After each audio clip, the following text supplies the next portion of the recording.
So on the bench I've got a Ramsey Electronics AM-25. A friend who's visiting from the States brought this with him. He bought it on eBay. Said the output power seemed to be a bit low and wasn't too sure if it was working well, and asked me to have a quick look at it. Q9 was wrong and needed replacing. Looking at the manual, also Q3 is not the right transistor. So I've ordered the right one and hopefully it arrives and I can get it fitted before he leaves. He wants to use this from 16 to 1710 kilohertz for a Part-15 radio station.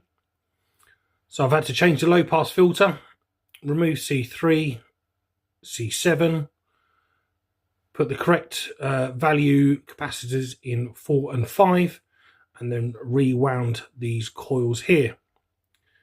Plugged into 12 volts, you've got the audio feed here, and then that's the RF output. The RF output runs down and goes into this watt meter. The watt meter is on a 100 milliwatt scale. As you can see, it's at 100 milliwatts.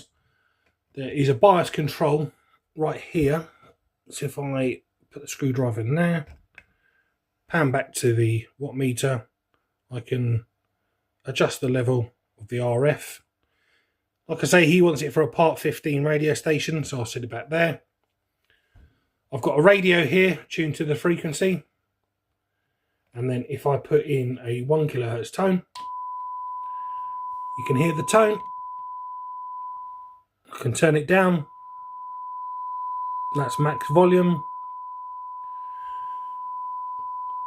In my box of bits, I remembered I had a 6 kilohertz audio limiter compressor that I thought would be quite good to try on this.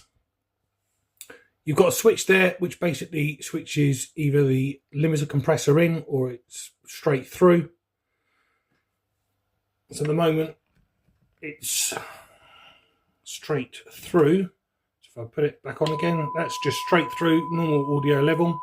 Now I switch in the 6 kilohertz limiter compressor.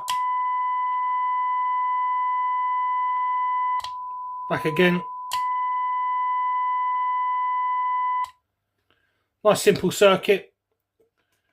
Obviously increases the output power slightly and just brings up the audio a bit more as well. So if you've got a Part-15 radio station or you've got a little AM transmitter, maybe a circuit like this could help improve your audio. Thanks for watching. 7-3.